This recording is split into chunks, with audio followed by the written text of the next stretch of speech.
Reincarnation is a concept that is almost exclusively talked about in the sense of reincarnation into a physical body. There isn't much discussion surrounding the idea of other kinds of reincarnation, and I tend to refer to those as psychological reincarnation. I think the reason that physical reincarnation gets so much more attention is that it's a much easier concept to grasp. Now, the details, I would say, are much more difficult and require some very astute perception, but generally speaking, anyone can understand the concept of consciousness surviving death of the physical body and continuing on in some other physical form. So that's pretty straightforward. Though the details, I would say, are a little bit more nuanced than that. But psychological reincarnation is, I suppose it's more analogous than anything, but the dynamic is very much similar, if not the same. To describe it, for the record, this is, I don't know of anyone else who describes this in using the term that I do. I just made that up. Any other use of the term may not refer to what I'm talking about. So that's just an FYI. But when I talk about it, it's easy to grasp with some examples. A drug addict, this is probably a very straightforward example. So the dynamic of a drug addict is that they have a fixation on a drug, and the addiction occurs in a very predictable cycle of behavior. That is, desire for the drug, then acquisition of the drug, using of the drug, and then a period of abstention because they've been satisfied, and then the cycle continues. They're back to acquiring the drug, getting the drug, using the drug, and it's a cycle. And after a while, it begins to occur to the user that this is a very destructive behavior pattern, and they don't really know how to get out of it.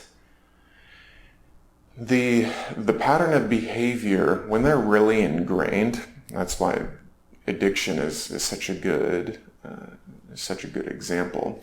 When it's really ingrained, the people involved in the behavior patterns, they essentially have no choice in the process. That's why when people who deal with these people, like addiction counselors and things like that, when they hear people say, I can quit when I want to, or I'm going to quit, on such and such day, their general attitude is, yeah, sure you are. I've seen this before. And that's because they understand that a lot of times there's little to no choice involved. And So it takes some astute perception to get out of the cycle, and a lot of times this is framed as having willpower, etc., etc. But when you're in the cycle, you're in a state of mind, a state of body, usually a state of withdrawal, and in an environment that is conducive to perpetuating the cycle of behavior. Say you're at one of your crappy friend's house who supplies you with the drugs, and you're just hanging around, and you have this idea in your mind, a very small and weak idea, that you're cutting out drugs now. But when you're in this environment, if the cycle is extreme enough, you can re-enter these environments, and if you're in the right state of mind, you could just completely forget that you're supposed to be drug-free now. And that's what some people end up saying, like in AA or NA, places like that. Sometimes I've heard them say, like, I'm not in any of those organizations, but I've heard people in these organizations, they say, like, before I knew it, I was shooting up again, or I started drinking again. And the line of thinking that I was drug-free or alcohol-free, it just didn't occur to me. So it is very plausible to say that in these situations, the person doesn't even have a choice. And that's because there's no perception that there is a range of possibilities and choices that is actually open to them. So what fundamentally needs to occur is an expansion of awareness, that you're not in a scenario that has a predictable outcome. If you can see the range of possibilities that are at your disposal, and you are capable and willing to make the choices that lead you out of what would otherwise be a very predictable terminus or outcome, then you do have a choice in that circumstance. Hopefully that made sense. I ran on that idea for kind of a while, but I'll see in post. So the addictions analogy or example is a very good example to see. Now this dynamic, I see it happen in everyday life, and it doesn't have to be in a negative, an inherently negative or undesirable scenario. When things around us settle into a certain configuration, we all reincarnate all the time.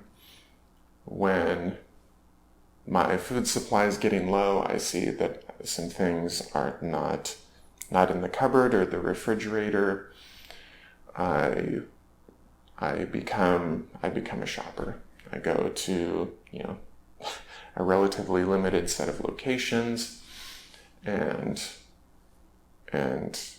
go down the aisles, make a certain number of selections, and I know the routine. I know the whole range of choices available, or at least the perceived range of choices. And it's fairly automatic, and that's one thing about the behavior.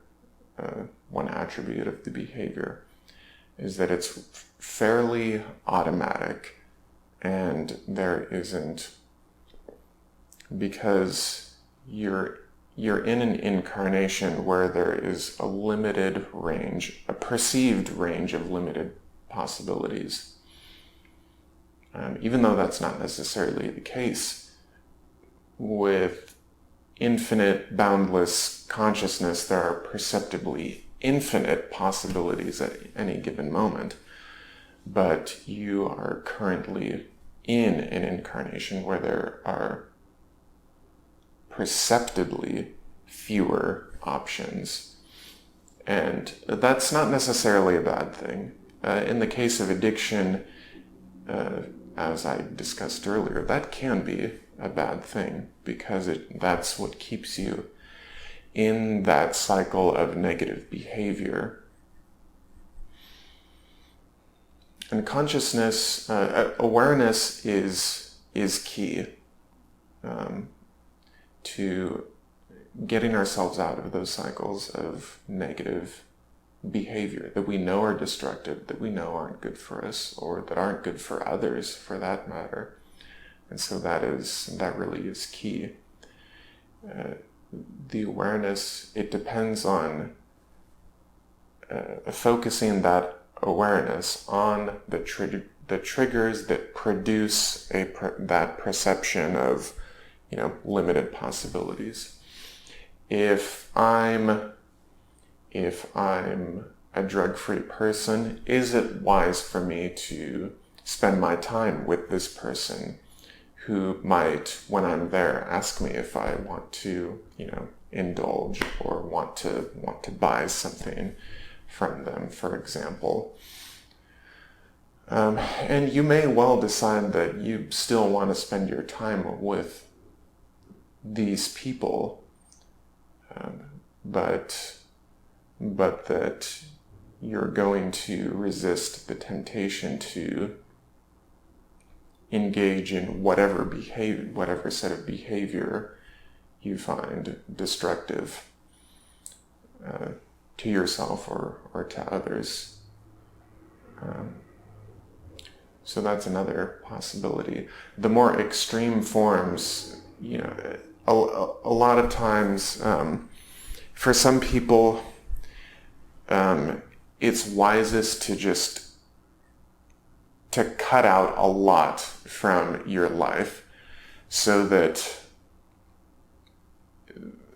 there's little to no temptation presenting itself to you at all. And so that may be rather extreme, like cutting certain people entirely out of your life, not going to certain places at all, or not even going into certain neighborhoods at all. And so it's a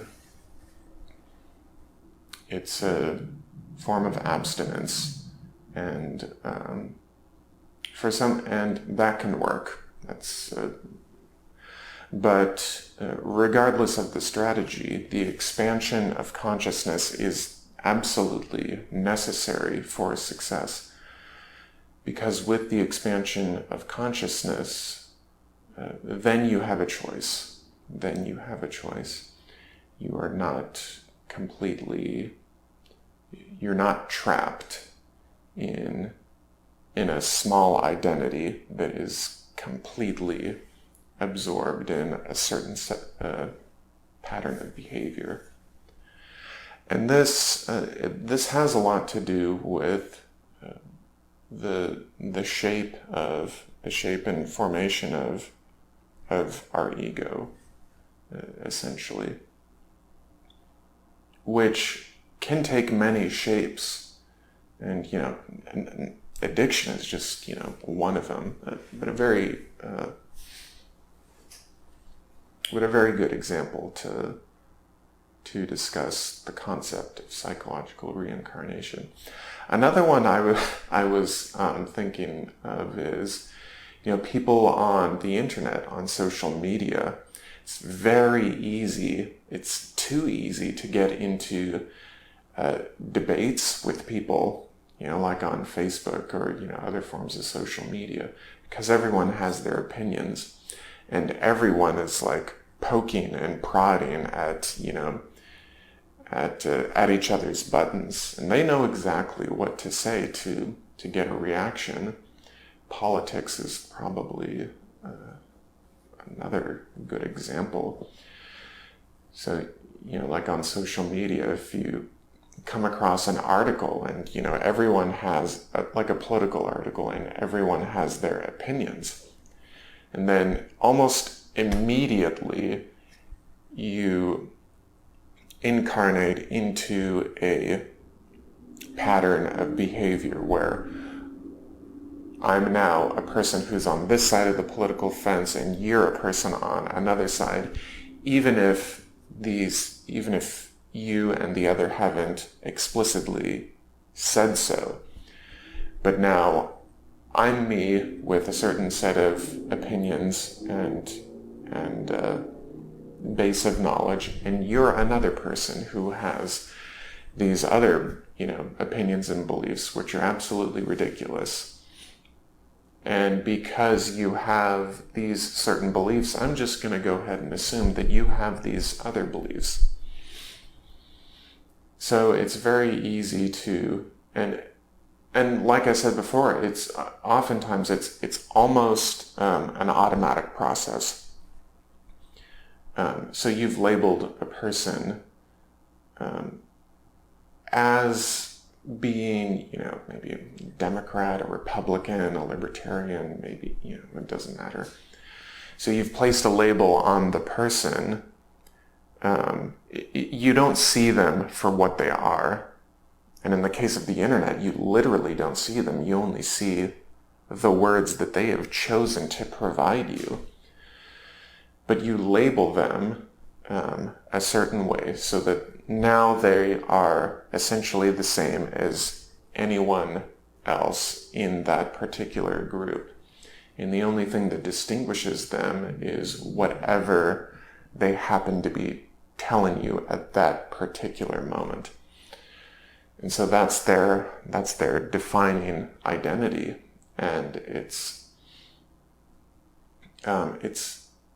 difficult to get out of. It's difficult to get out of the identity that you've imposed on yourself, but it also can be difficult to get out of the identity that others have imposed upon you. And I've been in discussions where people have made assumptions about my beliefs or my thoughts or my associations with others purely on the basis of one single opinion. And a lot of times they're not even accurate at all. Sometimes to the tune of being just so far off the mark that I'm like, that they've introduced information to me that I didn't even know existed. So it can really be a rabbit hole, and it's important that we don't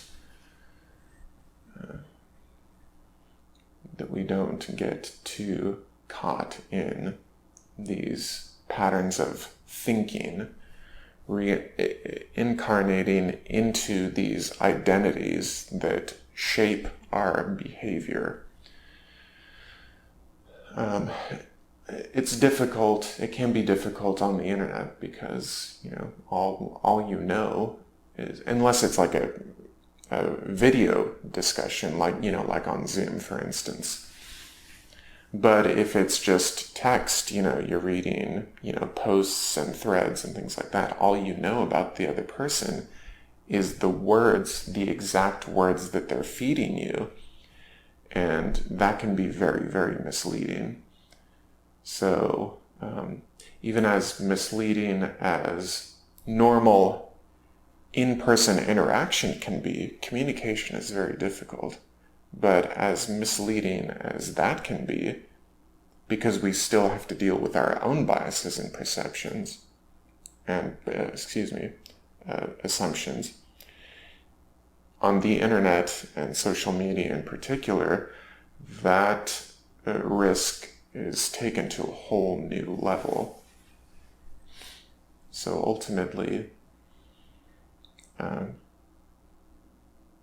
you expansion of consciousness is key to open up a more expanded range of possibilities.